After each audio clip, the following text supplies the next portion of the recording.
Hi there, poetry buffs, and welcome to Bush Slam for another week. This is the show that puts poets and poetry in motion across Australia. I'm H.G. Nelson, once again at the wheel of the Bush Slam combi, hooning about with a big ear out for the Bush ballad. Yes, this week the Bush Slam combi has pulled up in Yarrabah, a former Aboriginal mission plonked in the middle of this great rainforest, but their lurks are not so rosy past. Plenty of stuff for our poets to get their teeth into. And then the tricky bit. After a few days of soaking up the Yarrabah experience, they have to perform their poems before the town community for a big thumbs up or thumbs down as we decide another winner here on Bush Slam.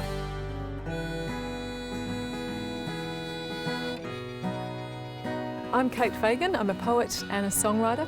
I write in the acoustic roots and folk tradition. I'm Sam Wagan-Watson. I'm a poet and storyteller from the south side of Brisbane. Kate's partner is one of my partners in crime when I get down to dirty old Sydney town. Look Pete up, where we sort of both came up together as writers, and through that relationship forged a good friendship with Kate. And a shared love of music always happens whenever we get together. We play some of the music that we love, tell a few stories, carry on a bit. Yeah, carry on. You are walking among ribs, waking. Each skeleton composed to the height of a hand, falling upward into sky, into grace. Ocean's caress, a touch lighter than history, arrives as history. My brothers once showed me the bounty that could be had in bait nets. We were able to catch garfish, bills like half-baked marlin, the fluorescent quill with a rounded orange head. Pencil fish, that's what the old diggers called them, and yes, how we had to pencil our stories well to con the bait shops into a sale.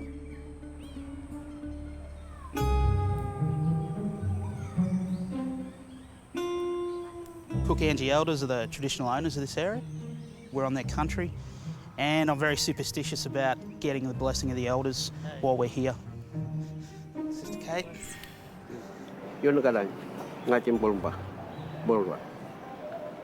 Welcome to our beautiful home. Thank you very much. Thank you very much. For Sam, coming to Yarrabah is a personal journey. He believes some close relatives were forcibly removed from their homes and brought to Yarrabah when it was an active mission. Did you ever meet any of our mob that were moved up this way from down Fraser Island, Stratty? I'll tell you what, mate, there's a good few of them here. Oh, true. Plenty around here. Okay, I'm going.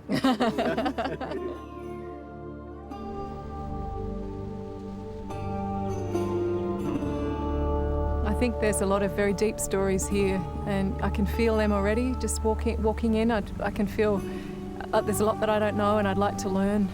When the mission began, a lot of Indigenous people from all over Queensland were moved here and brought together from different family groups and places, and there's a lot of lost people. It's really moving. It's incredibly moving.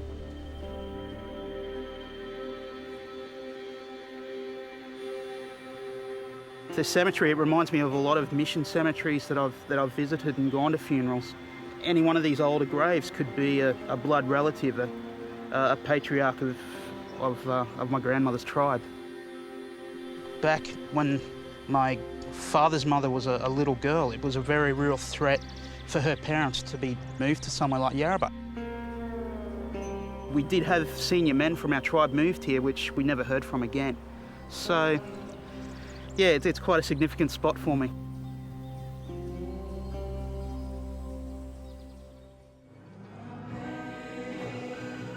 For me, I'm looking for a story, something to be told.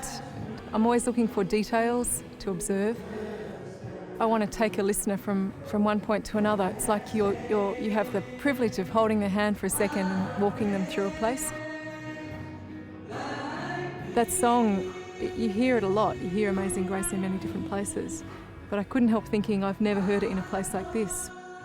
Cecilia, you're all part of similar families, aren't you? Yes. And how often do you get to play and sing together? Practice it Wednesday in preparation for Sunday service. That's great. Yeah. The community have been so welcoming, and there is so much here. that I'm looking forward to seeing what happens. When I refer to my uncles, it's a form of social protocol, and this is just out of respect, acknowledging men who are older than me, elders. And when I call someone a brother, it may be a cousin. All of my immediate cousins are my brothers. The definition of my kin has a slightly wider, flexible term of reference than most. Well, Sam, this is something I haven't seen before. You've written on the deck of cards, the deck of decision. Back in the old days in the Anglican missions, card games were absolutely banned, and our people used to have to meet outside of the missions to play their games of cards. And I just randomly pull cards out of the deck as a concept comes to mind, looking at the value of the card and how that relates to the scene. Would you ever use a line like the King of Clubs said and then write down what was on the card? Well, as being a poet, you've always got to have a card up your sleeve when you're dropped into situations like this. Being in here for a short time, we haven't seen the full picture of the place. There is still, I think, an elusiveness of the story, the full stories that have to be told from here. Well, just the other day, some kids came past and were watching me write, and they were like, they want to show me all their card games. When they saw the writing on the cards, they were like, whoa, what's this all about? And so, yeah, they got my Joker card because they were telling me how much, they were going to take on the world. Other cards, the diamonds, well, there's so many rough diamonds in the Indigenous community, especially the hearts. I'm thinking about, I suppose, the giving and sharing that people have given us since we've been here. I just love working with the randomness of cards because a lot of concepts of poetry just come randomly through my travels. And then you can toss them all in the air and play 52 pickup and hey presto, the poem's done. That's it, it's finished. Sam is shuffling the deck of cards, looking for a hand that squares his emotional attachment to Yarrabah and the need to come up with a cracking poem for the slam. It's been brilliant to hear stories from a lot of people who've lived here all their lives. Their parents have lived here, their grandparents came here originally when the mission was set up. So there's been a combination of real happiness and great sadness. There's a lot of pain in the community. So I've been thinking about both those things, both the joy of things that are bringing people together here, but also of some deeper histories.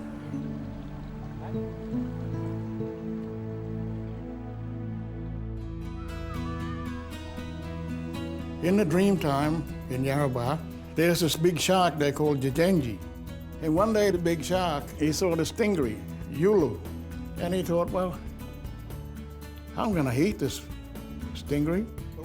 There's obviously a story for everything going on in Yarrabah, the way the beach was formed, the way the headlands are. They were great stories to hear. I was really struck by a couple of things.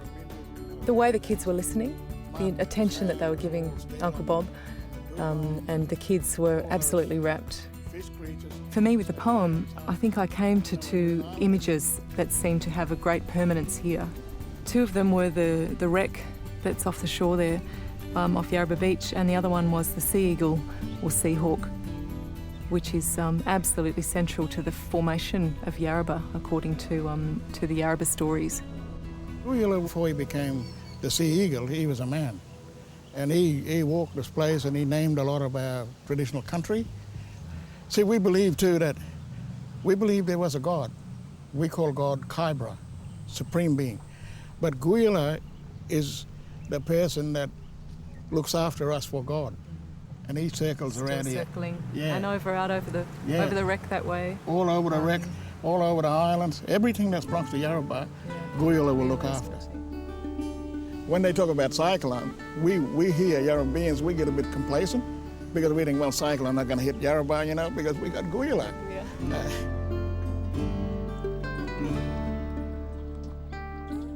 What I'm hoping to do with the poem is say a little bit more about how I feel both the excitements and the big cultural complexities that are going on here. So some of the figures that I've been looking at is obviously that shipwreck. Now that is also iconic to the place, like the eagle, but it's obviously a ship out of place, cargo ship of white culture. And there it is, like iron teeth in that sort of half-moon bay. It's become something else now.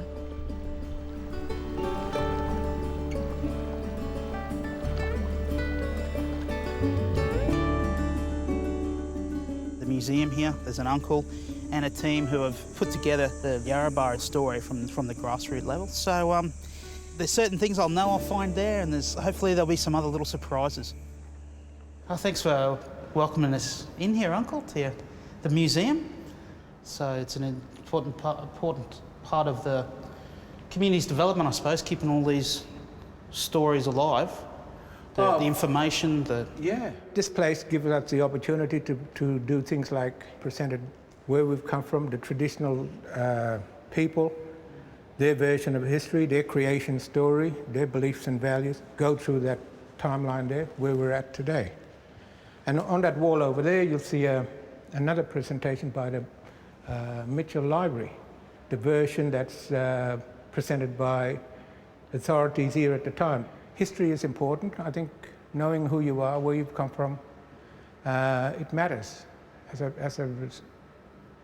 As an adult growing up in the world, I think you need to know where you come from. That's the strength that you have, I think.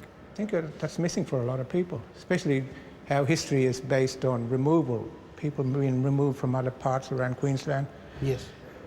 Future direction for us is to know and connect up with that history. I wanted to see a relative, but then again, at the end of the day, I was sort of relieved that I didn't.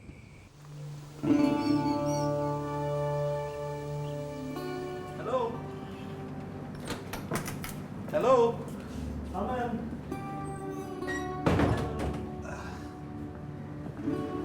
Hey, g'day, how you going, bro? Yeah, good, bro. Sam Watson from Brizzy. Hey, pleased to meet you, bro. How's things, all right? Brad Higgins, Hey, bro. local librarian. Trying to track down some of my grandmother and grandfather's old people. Oh, yeah. Yeah. No, I'll be able to help you out a bit, yeah. Here it is. That's Here's the enough one. stuff. Yeah, my old man mentioned this old Yeah, old Norman Tyndale, he was an old anthropologist. When I saw the names on the registry, it really put a hook in me. Far out, that's blood right there, Uncle Yeah. Jas. We're just seeing this name here, Uncle Jas. That's my first brother's father, and he's over in Afghanistan at the moment with the army, and just Yeah. for a long time I felt sort of immune from the pain of the mission system. But then I saw my great-grandfather's name and his siblings. They would have been just tiny little infants. So, they were in the system. Members of my extended family and tribe were sent here to Yarrabah. Just goes to show that very few Indigenous people are immune from that hurt. This is just a whole chapter of my family that we just weren't told this, We just... Yeah, Samuel, Polly, Tommy, Jack, old Uncle Jack, he's still alive. Yeah. Watson down Sherwood there, yeah. Right. The funny thing was, the reason they were removed is they were menaces to society. The people now from those families, they're still working hard in the communities. So, those menaces to society that were sent here to Yarrabah, they put down a good base for the young ones coming up and emerging and being community leaders. And that's one thing I got out of that experience, Far from nailing down his search for a strong poetic idea, Sam's experience at the library has thrown him completely. I can't do it in one poem. I think I could do it in a number of small postcards. I know I will finish something by tomorrow to present to the community. How are you feeling about that? Oh. Well, the thing is, I don't want to go away knowing that I could have done something so much better. Yeah.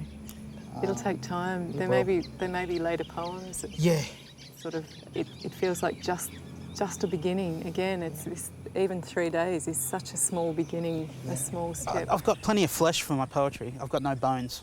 Yep. So. Well, they're a hard thing to go looking for. I'm waiting for that rattle. Rattle your bones. Rattle those bones. Evening light and the sun goes down, taking a walk through Yarrabah town. I couldn't get much closer to the ocean. I've actually finished a song that I started in response to some of the things we did yesterday, listening to the band and meeting the choir. and being welcomed into the community. So the song, I think, is more about first impressions. Does the song clear the path for the poem? In other words, is the song sort of like a ride-on lawnmower that mows over the experience and then you reveal the Nilex hose that you left coiled near the tap? I'm hoping that's what's going to happen. I suspect the poem's going to have different subject matter to the song. Songs are about sort of suspended beads of detail, but you're not filling in. I'd like more detail in the poem about how I feel coming into it. Often in poetry I work with that incredible relationship between language and thought. All poets do. That's the stock of poetry. And there's that idea that the world is escaping from the language that we try to use as poets. And I feel that very much at Yarrabah.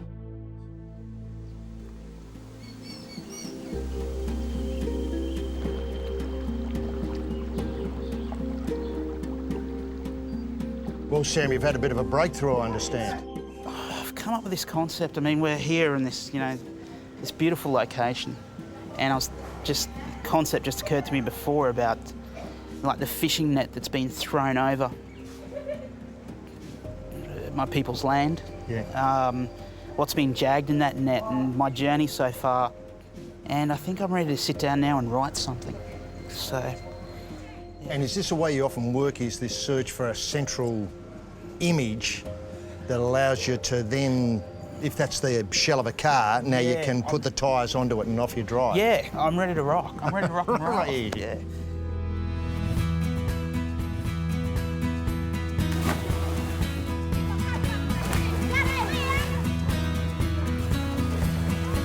Right up there. What I love is the tree ferns on these things up here.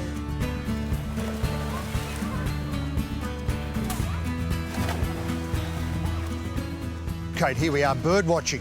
And what are we looking for here today in the rainforest here at Yarrabah?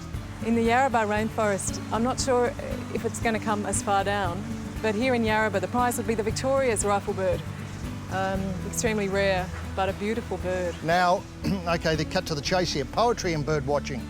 What do you get out of bird watching that helps you write poetry? From a language point of view, bird watching is all about the language.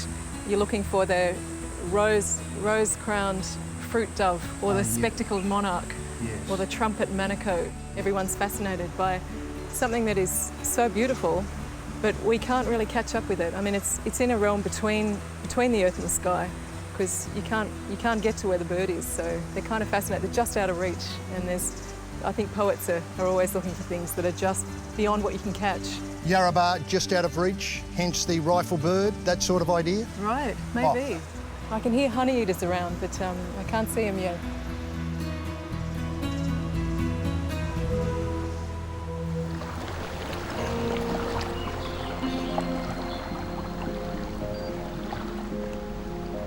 I have the flesh and makings for a poem.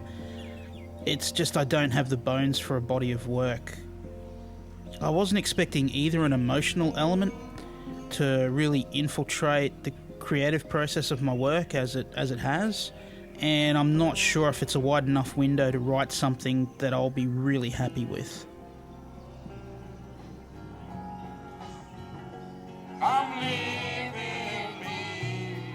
Sam, we've only got a few minutes before the slam gets underway. We have. And you haven't got a poem.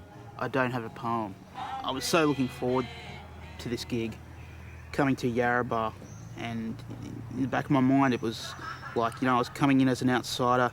I'd learn about the community, learn about extended family that had maybe passed through here, and for a time, it was like I was very happy living with the not knowing the definite facts, and being shown actual records, the roots of my family.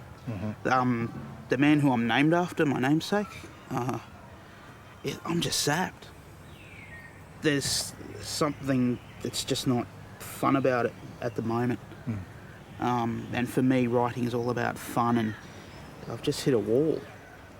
Sam's writer's block is looming as a very big problem. As the people of Yarrabah gather for the slam, Kate may have to provide all the poetry. Today's been brilliant. Fantastic day. I kind of feel like I know what I'm doing, probably for the first time. here. Well, that's fantastic. And you're very confident you can win this afternoon? I don't think so. I don't think so. But I'm really happy with the poem and happy with how those images fell into place. I walked down to the beach and I was kicking sand around in my boots. And one of the uncles, he came down to me, he said, "Boy, you're just deadly. Just get up there and read for us." So I'm gonna do it. I'm just gonna go with some stuff I've done, and it's do or die, man. And it's about the community, put my unfinished business aside, and yeah, go the slam and come back to Yarrabah and finish my business at a later date. Luckily, Kate has brought her guitar to the gunfight and is buying Sam some time with a rendition of her Yarrabah song. On the grass and on the sand, saltwater fishing in this town. The eagle flies over the water. The eagle flies over the sea.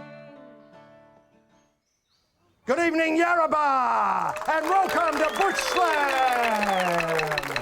Tonight, 2 poets and 1 dream, and our first poet in the red top, obviously, this evening. Can you give a big Yarrabah welcome to Kate Fagan? Thank you, Yarrabah, for welcoming us. Thanks to the elders and owners here. My poem is called "The Eagle Flies Over the Sea." In the half-moon bay of Yarrabah, an osprey hovers, dives, and skies up to balance in the tallest palm, eyes to the hill and then the waves, looking south, looking north. At its feet, things are happening. Coconuts, buoyant with salt water, send up leaves like flags.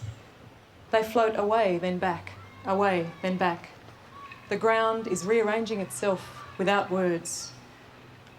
A heron circles behind the shipwreck, flicking between the iron teeth of this boat with no home. On the horizon, Green Island appears and vanishes.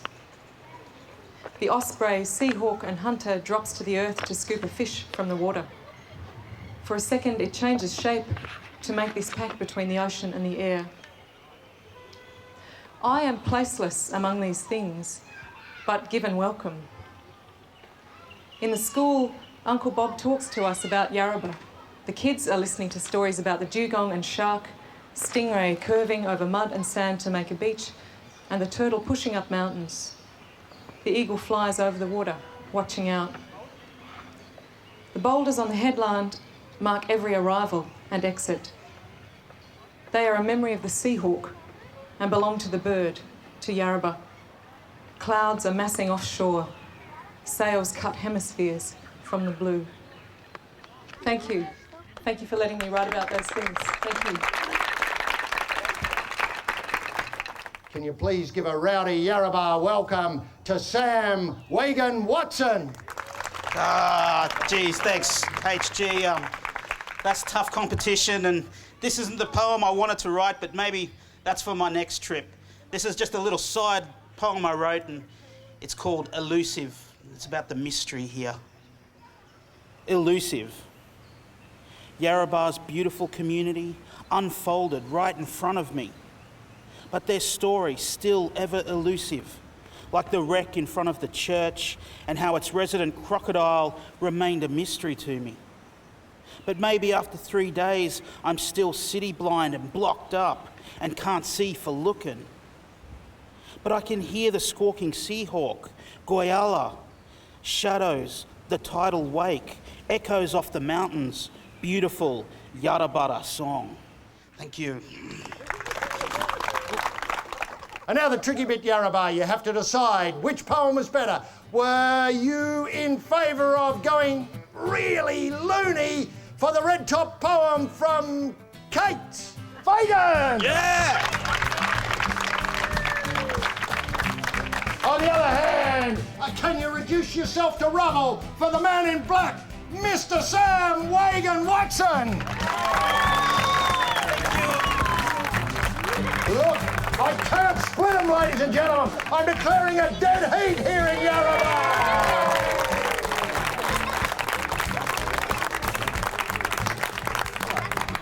I thought they were both good. I thought they were excellent, actually. Good depiction of Yarrabah and, you know, the key features of the place. The story about sea eagle. It was very good. Couldn't split them. Yeah, it was pretty hard, but I reckon Kate just a bit for me. But Sam was the one that really good piece about that tokum, the seal, and the language name for it is the Guyala. I feel good. I feel a bit of closure on certain things. Yeah.